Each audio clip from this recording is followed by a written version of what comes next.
신경 써야 돼. 자, 지질 구조입니다. 그 지질 구조를 하게 되면 땅이 우선은 차곡차곡 잘 쌓이다가 나중에 지층이 형성이 되고 암석이 형성되고 난 다음에 이것이 그 어떤 이유에 의해 가지고 모양이 바뀐 거, 그것을 이제 지질 구조라고 이제 할 수 있는 것들이죠. 요거는 종류만 하더라도 좀 네 가지가 나오는데 지난번에 썼던 그 투적 구조랑 좀 잘 구분하셔야 됩니다. 자, 우선 이 스폭과 같은 경우에는 거기 지금 대략적인 명칭이 나온 게 있는데 명칭을 잠깐만 보자면 이렇게 지층이 휘어집니다. 지층이 이렇게 휘어져요. 자, 그랬을 때 이 부분과 같은 경우는 이렇게 위로 톡 튀어나온 부분을 대사라고 하게 되고, 그 다음에 이렇게 안쪽으로 이렇게 밑으로 오목하게 들어간 부분을 이것을 향사. 그 다음에 여기 이 부분을 이렇게 배사와 향사의 중간에 경사져 있는 이 지층을 날개라고 하게 되는데, 이 날개는 배사 기준이면 배사 날개, 향사 기준이면 향사 날개, 뭐 이런 식으로 이름을 붙입니다.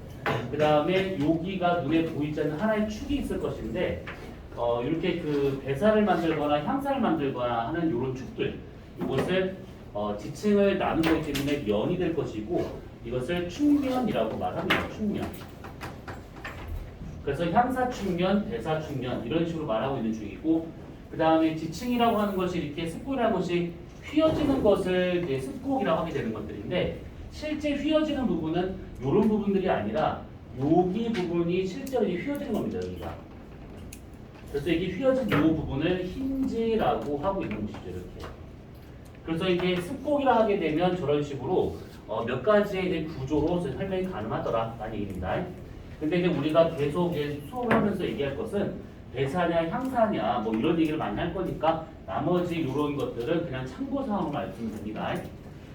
자, 우선은 그 교재에 나와 있는 습곡과 같은 경우에 우선 종류를 먼저 잠깐만 보자면, 이 종류를 구분할 때는 이거는 우선 중요하지 않습니다. 그냥 참고에 이거는요. 자, 이 종류를 구분할 때는 이 측면의 기울기, 이 측면이 지금 수평면에 대해 가지고 어느 정도의 각도로 기울었는가, 요걸로 해서 나오는 게 이게 우선 종류입니다. 종류. 그랬을 때 측면의 기울기가 만약에 거의 똑바로 쓴 상태, 90에서 80도 정도로 똑바로 쓴 상태, 이 상태를 거기 지금 교재에 그림이 나와 있을 것인데 그것을 정습곡이라고 합니다. 정습곡.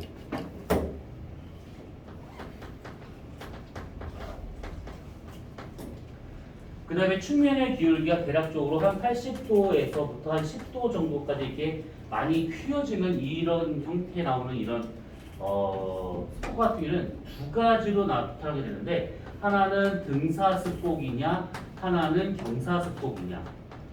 여기서 등사와 경사로 구분되는 것은 얘가 이제 기울어졌을 때, 만약에 이렇게 기울었다라고 하면 가정하세요. 이런 식으로. 그러면 이때 수평면을 그어보고 여기에 측면을 그려봤을 때 요 각이 80에서 10도 사이 나타나면 등사 아니면 경사입니다. 그 중에서 이 측면하고 옆에 있는 요 경사진 지층 있죠. 이 날개가 썼는데 이 날개하고 측면이 이루는 요만큼의 각, 날개하고 측면이 이루는 요만큼의 각이 두 개가 나타나게 되는데, 그 날개 각이 양쪽이 같으면 등사, 다르면 경사, 이런 식으로 표현합니다. 그래서 얘 같은 경우에는 그냥 그런 게 있다 정도만 봐주시면 되고, 측면 기울기가 만약에 10도 미만으로 완전히 누운 상태다. 그럼 이것은 가로로 누운 습곡, 그래서 횡화습곡 이렇게 이름을 붙이고 있는 것들이죠. 자, 우선은 이렇게 종류를 네 가지로 볼 수가 있을 것인데, 이 중에서 이 등사나 경사 같은 경우에는 그냥 그런가 보다 봐주시면 되고, 특히 이 정습곡과 같은 경우에는 이게 아무 데서나 발생하지 않습니다. 보통 이제 문제에서는 정습곡을 많이 표현하게 되는데, 실제로는 이 정습곡이 나타날 수 있으려면 조건이 몇 가지가 좀 필요해요. 그래서 우선은 첫 번째로 본다고 하면 이 정습곡이 되려면 이 전체에 아주 균일한 힘이 작용을 해야 되는 것이고, 균일한 힘이 작용해야 되는 것이고, 그 다음에 지질 상태가 어디 하나 큰 짝돌 박혀 있는 거 없이 그냥 전체가 다 똑같은 지질 상태.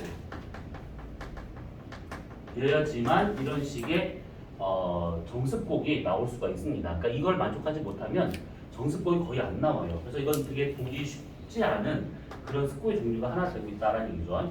그 다음에 행화습곡과 같은 경우에는 완전히 누운 습곡인데 거기는 그림 보다시피 이게 접히다 못해 한쪽으로 완전히 이렇게 덮어버리는 그런 상태로 나오고 있습니다. 그래서 이런 행화습곡 같은 경우에는 이것도 특이한 경우인데 이게 시간이 지나면 우리가 이따 하겠지만 역단층과 같은 것들이 발생할 수가 있습니다. 이걸로 행화습곡이 시간이 더 지나면 역단층의 형태로 얘가 나중에 나타날 수가 있어요.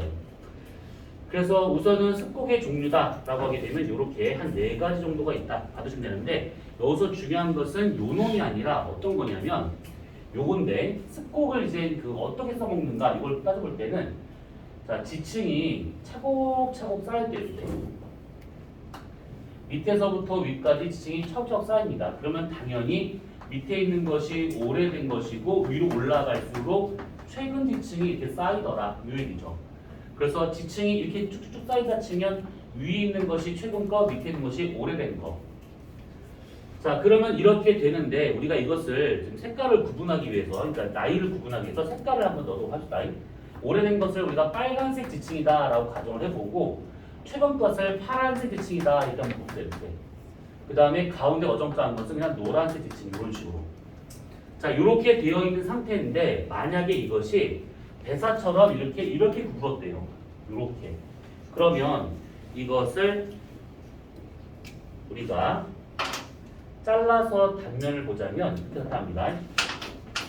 오래된 거, 중간 거, 최근 거. 그러면 이렇게 있는 것이 이렇게 구부러진 거기 때문에 먼저 이것이 오래된 것이 이렇게 나와야 됩니다. 이렇게 오래된 것이.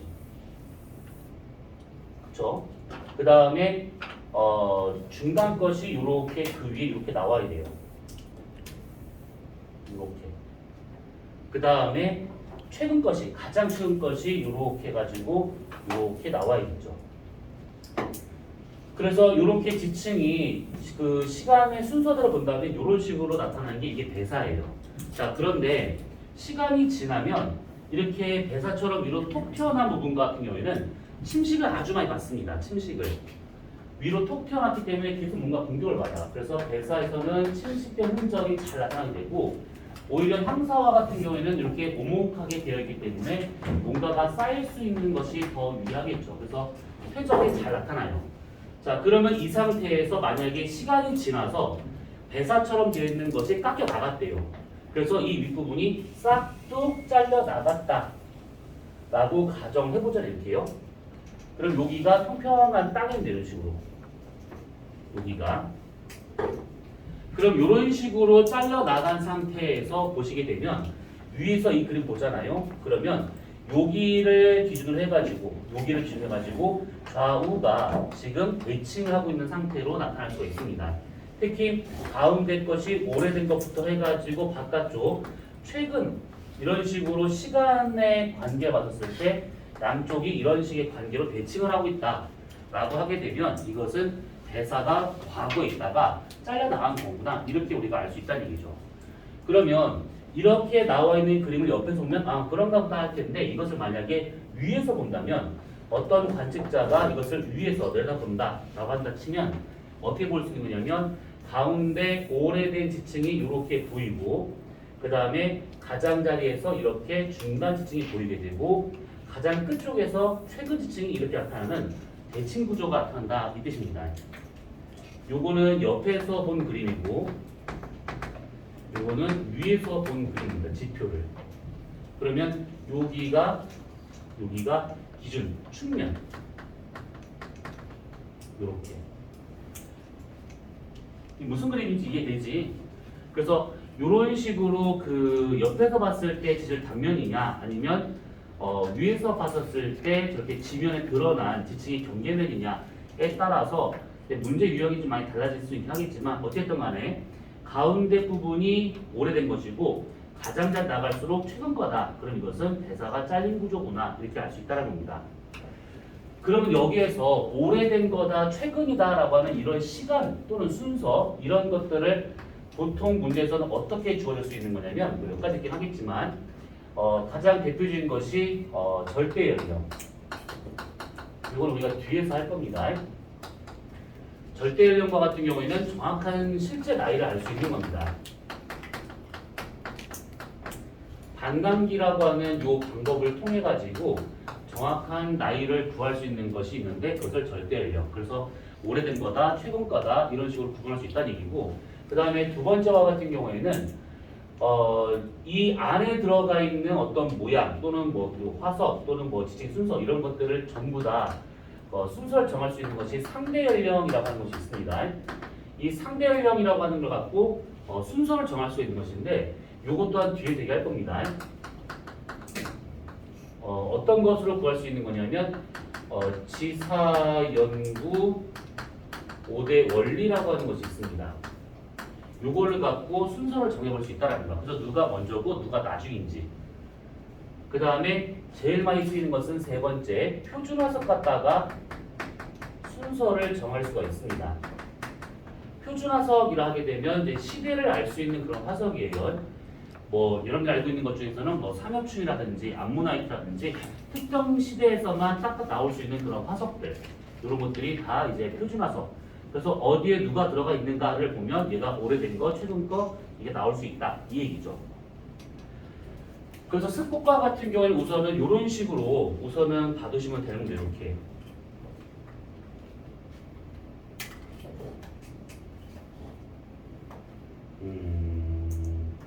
더 들어가는 거는 문제를 보면서 하도록 합시다. 자, 그 다음에 밑에 보시게 되면 단층이 나와요. 단층. 자, 단층은 이 단자가 끊어졌다라는 뜻입니다. 절단되었다 이렇게 그 뜻인데, 지층이 절단된 흔적, 끊어진 흔적 이걸 말하고 있는 것들이죠.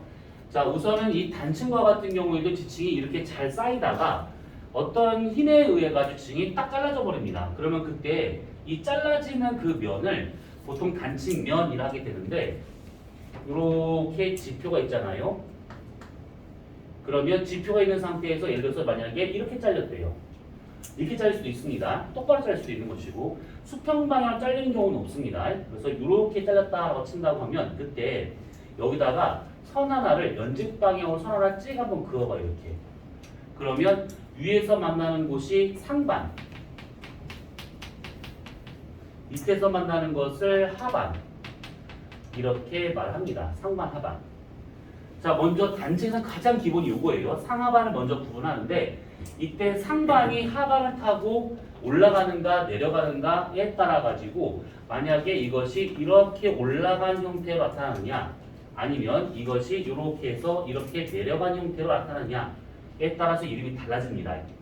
얘와 같은 경우를 보통 역단층이라 하게 되고, 얘네들을 정단층이라고 말하죠. 상반이 이렇게 타고 올라간 경우냐 아니면 타고 내려간 경우냐에 따라서 정, 역 이것이 달라지게 되는데, 힘의 방향을 잘 기억하셔야 됩니다. 우선 얘와 같은 경우에는 이렇게 타고 올라가려면 양쪽에서 이렇게 미는 힘, 요 힘에 의해 가지고 막 밀리다가 딱 부러지면서 이렇게 올라가요. 얘 같은 경우에는 양쪽으로 잡아당기는 힘이 있다가 막 잡아 끌다가 딱 부러지면서 이렇게 미끄러져 내려갈 수 있는 것들. 이것이 정단층. 자, 그러면 우선 단층은 이게 전부라고 보시면 돼. 거기 나와 있는 내용이 좀 더 있긴 하지만 다 필요 없고 요것만 알고 있으면 됩니다. 우선은. 그러니까 이렇게 잘린 상태에서 올라가니까 역단층, 내려가니까 정단층. 그리고 잠깐 앞에 봐봐. 이렇게 있는 상태에서 만약에 이것이 대각선 방향으로 내려가거나 올라가거나 하는 경우도 있습니다. 대각선 방향으로. 또는 이 상태에서 수평 앞뒤 방향으로 이렇게 움직이는 경우도 있습니다. 이런 경우를 주향 이동 단층. 거기에 지금 이름이 살짝 나와 있을 것인데, 이것이 이렇게 움직이거나 대각선 방향으로 움직이는 이 경우를 주향 이동 단층이라고 있는 겁니다. 그 다음에 이 단층면이 이것이 이렇게 똑바로 서는 경우도 있어요. 똑바로 선 상태에서 이렇게 움직이면 수직 단층, 이렇게 움직이면 수평 단층. 만약에 이것이 이렇게 딱 잘렸는데 이 상태에서 이것이 이렇게 꼬이는 경우가 있습니다. 빨래 짜듯이 이게 되는 경우를 힌지 단층. 아무튼 단층 종류는 더럽게 많아요. 그런데 다 필요 없고 딱 요거 정단층, 역단층 두 가지만 알고 있으면 되는 겁니다. 자, 근데 단층에서는 이거 말고 요거를 잠깐 보도록 합시다. 번외. 요거는 만약에 보다가 이해가 안 가면 그냥 이해를 안 해도 됩니다. 그냥 우선은 그런가 보다 하고 그냥 보시면 돼요. 자, 우선은 요거에 관련된 그림을 잠깐만 그려보자면 요거 있습니다. 요렇게 지표가 있는데 잘렸대요. 요런 식으로. 그래서 처음 지진이 발생한 지점을 확인해 봤더니만 여기가 처음 지진이 발생한 지점이었다라고 한번 가정합시다. 이 부분을 보통 뭐라고 그러냐면 진원이라고 말하죠. 진원. 처음 지진이 발생한 지점들. 자, 그러면 이렇게 있었을 때 이 단측면이 있고 그 위에 진원이 있는데 그 진원을 지나가면서 단측면에 직각인 선 하나만 찍 한번 그으면 이렇게. 요거하고 직각을 만나면서 진원을 지나가는 가상의 선 하나 딱 그어봐 이렇게. 그럼 이 상태에서 이건 지표입니다. 만약에 역단층이 발생한다라고 하게 되면 이런 식으로 두 개가 같이 지금 운동을 하고 있는데 이동을 하고 있는 중이에요. 자, 그러면 이렇게 있는 상태에서 이제 그 암석 입장에서 보잖아요. 그러면 여기 있는 요 암석의 입장에서는 밑에서 뭔가가 이렇게 막 쭉 올라와 이렇게 쭉 올라오기 때문에 여기 있던 암석은 가만히 있다가 갑자기 뭔가 밑에서 쭉 올라오면서 나를 확 이렇게 수축을 시킵니다. 그러면 여기와 같은 경우에는 암석 전체가 압축되는 상태로 뭔가가 나올 수가 있는 것이고, 그 다음에 마찬가지 이거 밑에 있는 요 지역 같은 경우에도 원래 암석이 가만히 있다가 여기 있는 뭔가가 힘이 이쪽으로 작용하면서 이 암석을 이렇게 꽉 눌러버립니다. 그래서 여기서도 똑같이 압축이 나타날 수가 있는 요 상태가 돼요. 그러면 여기나 여기와 같은 경우에는 여기 암석 입장에서는 얘가 일로 지금 뭔가 가고 있기 때문에 얘 암석에서는 얘랑 거리가 멀어져야겠지. 그래서 여기에서는 암석 전체가 팽창하는 요 상태가 나타날 수가 있습니다. 이것도 마찬가지예요. 팽창이 나타나게 돼요. 이렇게. 자, 그럼 이 그림을 왜 그렸냐면 어떤 사람이 하늘에서 이 모습을 내려봤대요. 이렇게. 그럼 이 사람이 볼 수 있는 시야는 대략적으로 여기서부터 여기까지 볼 수 있다라고 한번 가정합시다. 이렇게. 볼 수 있는 시야야. 저를 다 볼 수 없는 거니까. 그러면 이렇게 된 상태에서 이 사람이 보는 시야를 우리가 만약에 예를 들어서 요건 지도로 합시다. 요것만. 만약에 볼 수 있는 시야가 이만큼이다 라고 가정을 해보잖아요. 요거는 시야 범위입니다. 그러면 가운데 여기 진원에서 제일 가까이 있는 요 지표를 진앙이라 하는 것들이죠. 진앙이 가운데 있다 라고 한번 가정해보고, 요거 진앙, 요거 진앙입니다. 이건 옆에서 본 거, 이건 위에서 본 거. 그러면 진앙을 기준으로 해가지고 이 사람이 여기 내려보게 되면 여기서부터 여기까지 요만큼의 지표는 암석이 지금 압축되고 있는 것처럼 보입니다. 여기서부터 여기까지는. 그 다음에 여기 부분하고 요 끝자락 있죠. 이 부분은 팽창되는 흔적이 나타나고 있어요. 팽창. 그래서 위에서 봤을 때 진앙을 기준으로 어딘가가 압축이 되고 있고 어딘가가 팽창되고 있는데, 압축되는 게 진앙을 포함해서 가운데서 압축되고 있고 그거의 양쪽 가장자리에서 팽창되고 있는 게 나타난다 라고 하게 된다고 하면 대략 어떻게 보이느냐, 진앙을 기준으로 해가지고 대략 이렇게 여기가 압축된 형태의 암석이 나와요. 여기는 팽창되는 흔적이 나오고 있는데 팽창. 그래서 여기가 압축된 흔적이, 양쪽이 팽창된 흔적이 이런 식으로 나오게 됩니다. 지금 요 그림 이해될까? 위에 그림? 이것을 위에서 보면 요 그림이 나와요. 근데 이 그림이 저게 뭐지? 눈깔 같은데? 근데 요거는 그냥 위에서 봤었을 때의 모양이기 때문에 이걸 더 깊게 들어갈 필요는 없습니다. 다만 암석이 압축되고 있는 곳이 가운데 있고 양쪽이 팽창되고 있는 이런 형태가 나타난다 라고 하게 되면 요 놈은 역단층이구나 이렇게 알고 있으면 돼요. 이거를 얘기하려고 하고 있는 거예요.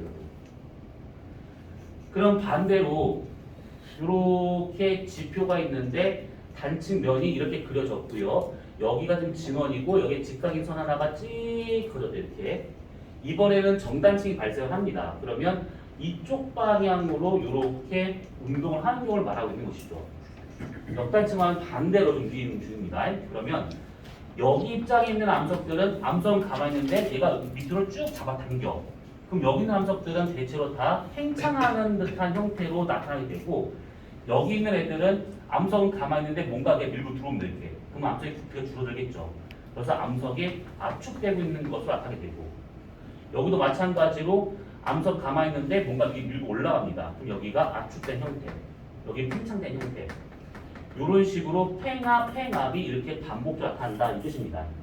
자, 그러면 이 상태에서 여기가 지금 진원, 가까이 있는 지점이 진앙. 그러면 관측자가 진앙 위에서 밑을 내다봤다라고 했었을 때 이 사람 보는 시야는 이만큼. 그러면 이번에는 압축되는 부분이 어디냐면 여기가 압축되죠, 여기가. 여기서 여기까지는 팽창되고 있는 흔적이 보이고 있는 중입니다. 그럼 똑같이 관측자가 볼 수 있는 시야가 이만큼이다라고 가정하게 되면 가운데 여기가 지금 진앙이 되고 있는 것이고, 이 사람은 이렇게 있었을 때 여기 가장자리는 압축된 형태로, 가장자리는 압축된 형태로, 여기는 팽창된 형태로, 얘랑 반대로 뒤집어진 듯한 모양으로 나타날 수 있다라는 뜻입니다. 이렇게. 그럼 이렇게 나온다. 그럼 이것은 정단층.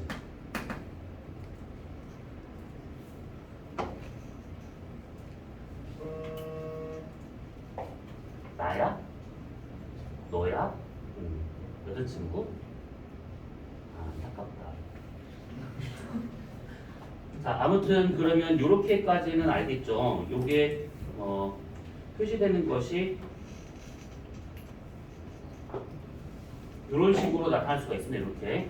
자, 근데 여기서 한 가지만 더 해보자면, 아까 거기 그림에 나와 있는 것 중에 주양 이동단층이 있다라고 했습니다. 주양 이동단층.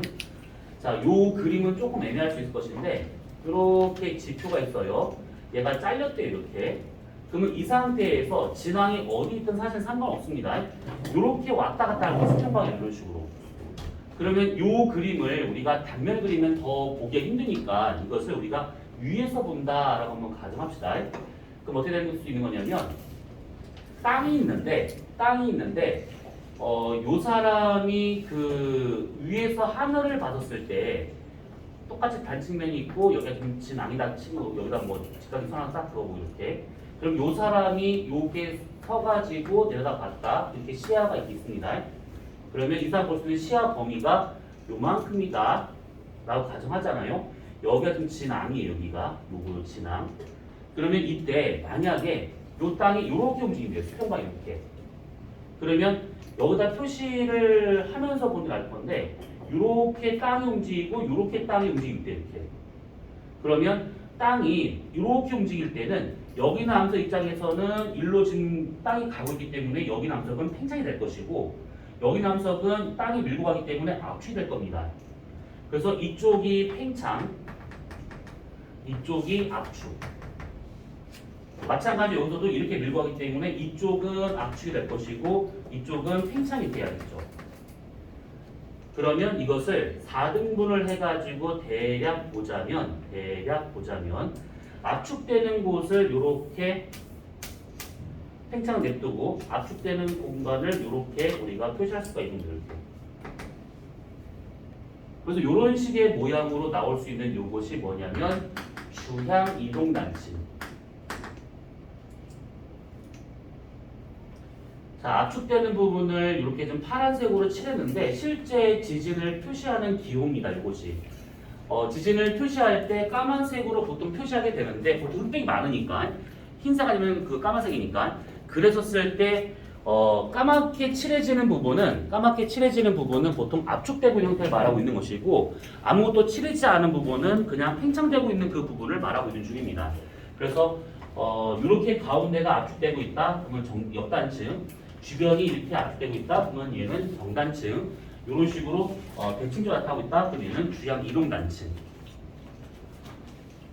나중에 여러분들이 원하는 학교에 들어가게 되면 이 기호에 대한 걸 더 많이 배우게 될 것인데 우선은 기호가 어떻게 생겼는지는 우선 그냥 이런 게 있다 정도만 받으시면 돼요. 이거를 막 깊게 막 들어갈 필요는 없습니다.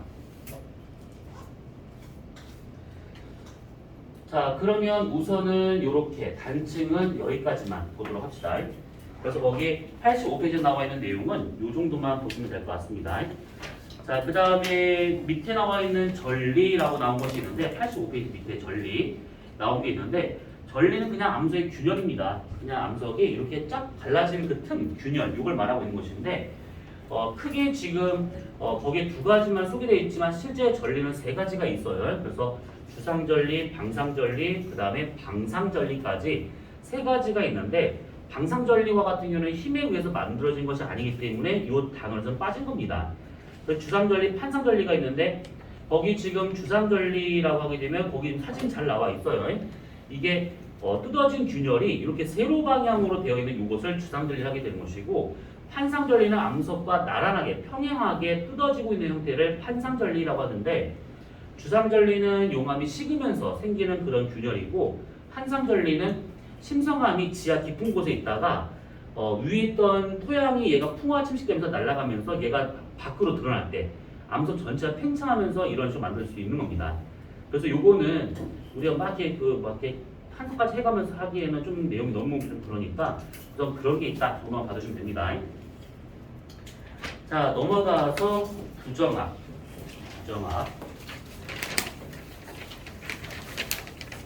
지질구조 세 가지 중에서 요게 가장 중요하다라고 볼 수 있을 것 같아요.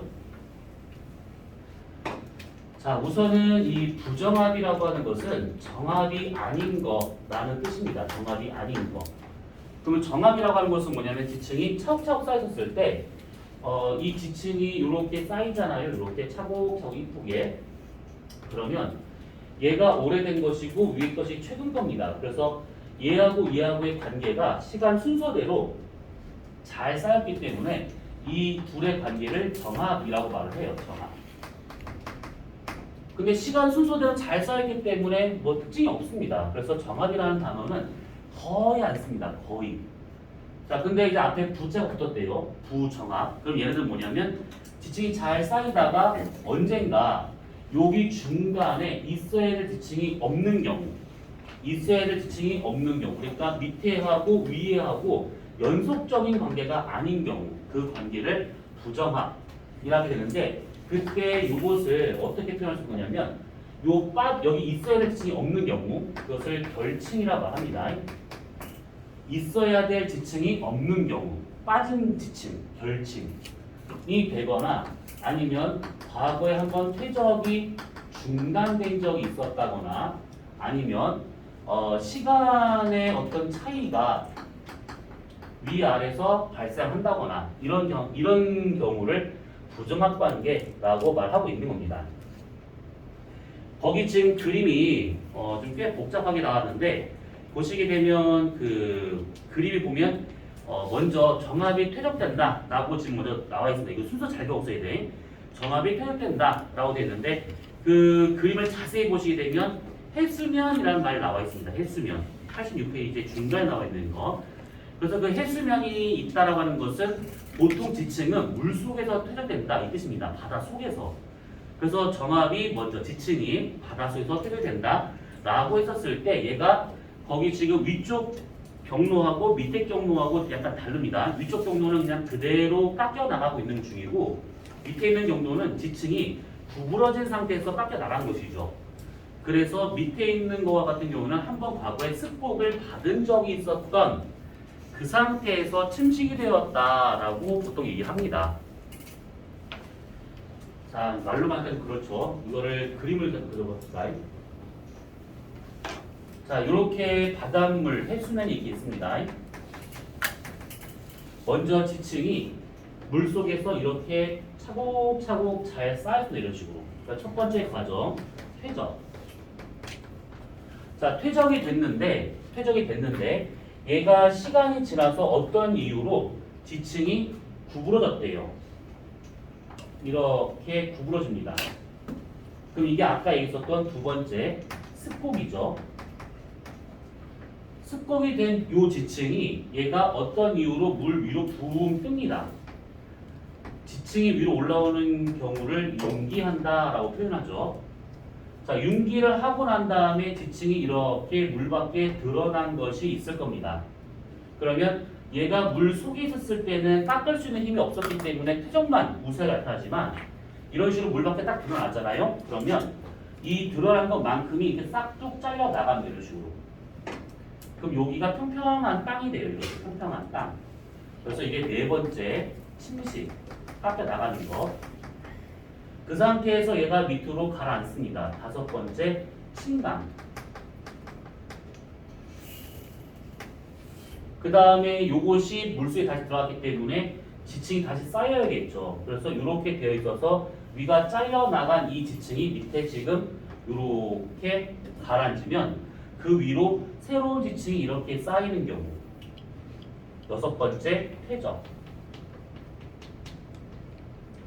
그러면 이때 이 흰색 지층하고 파란색 지층 사이에 지층이 이게 차곡차곡 잘 쌓인 것이 아니라 물 밖에 드러나는 그 시기에는 퇴적이 한 번도 쌓인 적이 없었습니다. 그러면 흰색과 파란색 사이에서는 있어야 될 지층이 없는 것이죠. 시간적 차이가 발생하고 있는 것이죠. 그래서 그놈을 흰색과 파란색의 이 관계를 부정합 관계다 이렇게 얘기를 합니다. 부정합 관계. 부정합 관계라고 말을 해요. 그래서 여기 중간이 시간이 아주 많이 차이가 발생한다 이 얘기입니다. 그래서 요 놈을 부정합면이라고 이름을 붙이는 것이죠. 자, 그럼 이 부정합면의 특징 중에 하나 뭐가 있냐면 얘가 이렇게 융기에서 얘가 들어가서 침식됐대요. 그럼 원래 있던 지층이 깎여 나가서 여기에 이런 식으로 짱돌들이 이 부정합면 위에 이렇게 쌓여 있을 겁니다. 이런 식으로.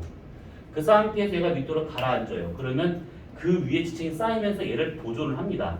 그래서 부정하면 위에 이런 식으로 짱돌들이 이렇게 밑에 있는 것이 깎여 물질들이 이렇게 부정하면 위에 나타날 수가 있는데 이때 나오는 요 놈을 뭐라고 그러냐면 밑바닥에 깔려 있는 여감, 그래서 기저여감이라고 이렇게 이름을 붙입니다. 기저여감. 자, 그래서 그 부정합이 만들어지는 과정 중에서 우선 요것을 잘 기억해 두시면 돼요. 단계는 복잡한 것처럼 보이지만 사실 그냥 직관적으로 보시면 됩니다. 그렇게 많은 내용은 아니거든요. 그래서 보면 1, 2, 3, 4, 5, 6, 6단계를 거쳐서 이런 식이 생긴다라고 볼 수 있는 것이고 그러면 거기 밑에 나와 있는 부정합의 종류를 잠깐 보자면 부정한 면이 이렇게 있잖아요. 빨간색 부정합입니다. 그러면 위에 있는 지층은 항상 퇴적이 됐기 때문에 이렇게 쌓이고 이런 식으로 평행하게 당시 했으면 나란하게 그 상태에서 만약에 밑에 있는 지층이 경사져 있대 이렇게 그럼 이것은 경사부정합. 경사부정합은 밑에 지층이 경사져 있으면 경사부정합이라고 하게 되는데 그러려면 여기 한번 있어야 됩니다.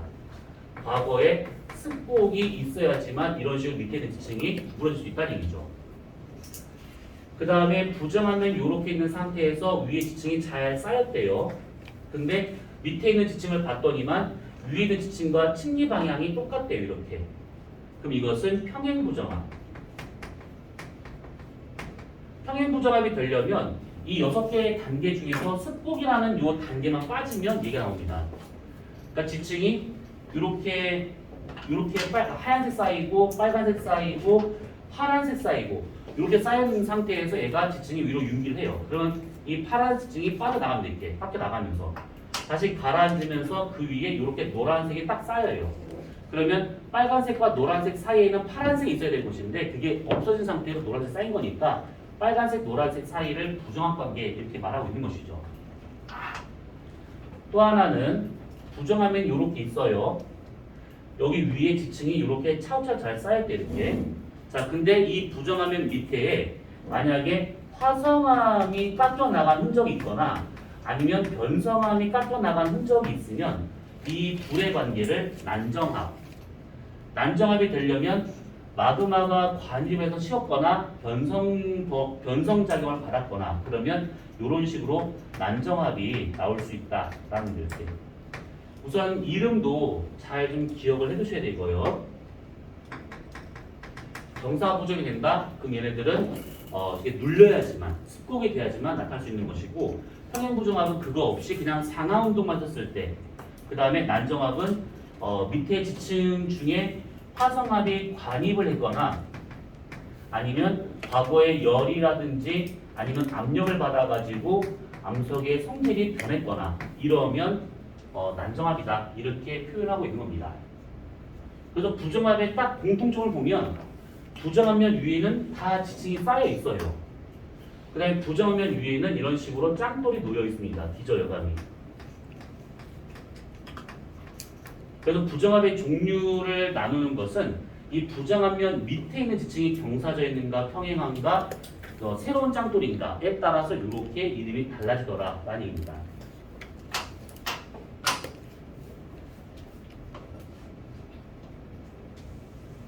자, 그래서 이 부정압은 여기까지만 보도록 합시다. 이거는 이제 우리가 이 뒤에서 문제를 보면서 얘기할 거니까 우선 이렇게만 보면 될 것 같아요.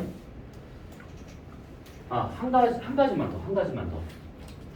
이 부정압면 하나를 만들기 위해서는 부정압면 요거 하나 만들기 위해서는 얘가 이런 단계를 거쳐야 됩니다. 퇴적, 융기, 침식, 침강, 퇴적 요렇게 상하 운동을 해야 됩니다.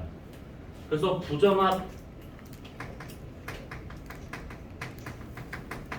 수에 관련돼서 본다고 치면 부정압 수가 예를 들어서 만약에 2개가 있다. 어느 지층에 단면을 봤더니만 부정압 수가 2개가 있었대요. 그러면 이 부정압 수가 2개다라고 하는 것은 무슨 의미냐면 그 부정압을 포함하고 있는 그 지역은 과거 융기를 3번 했다. 이렇게 표현할 수가 있습니다. 왜 그러냐면 이게 마지막에 퇴적된 것이 바다속입니다. 바다속. 그런데 얘가 육지로 드러나야 우리가 이제 지층이다라고 이렇게 말할 수 있는 것들이지. 그러면 이렇게 바닷속에 있는 지층이 마지막에 한 번 더 융기를 해야 돼요. 그래서 만약에 부정압수가 1개다 그러면 이렇게 만들어져 난 다음에 나중에 한 번 더 올라와야 돼서 융기 횟수가 2번이 되는 것이고 만약에 부정압수가 2개다 그럼 이런 과정을 2사이클 돈 다음에 마지막으로 얘가 한 번 더 올라가야 하기 때문에 지층의 융기 횟수는 3회가 되는 겁니다. 마지막 한 개 더 더해주는 겁니다. 반대로 침강된 횟수가 몇 회냐? 그럼 부정압수와 같이 2회가 되고 있더라 이 얘기죠. 부정압수가 몇 개냐에 따라 가지고 융기 횟수라든지 침강 횟수가 대략 파악이 됩니다. 다만 여기서 말한 융기 횟수라고 하는 것은 지층일 경우에만 이렇게 한 개를 더 더해주는 겁니다.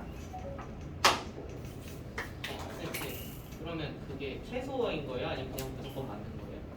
최소는 2개라고 봐야 돼. 근데 만약에 이것이 지층일 경우에는 한 개 더 더해준다는 얘기지. 자, 그러면 우선은 86페이지 나와 있는 내용을 여기까지 보도록 합시다. 관입과 포획은 이거는 뒤에 나오는 내용이 있으니까 그때 더 보기로 하고요. 자, 그러면 우리는 지질 구조에 대한 얘기를 잠깐 문제를 볼 건데 시간이 지금 대략 한 40분 넘게 지나갔으니까 잠깐 쉬었다가 하도록 합시다. 네.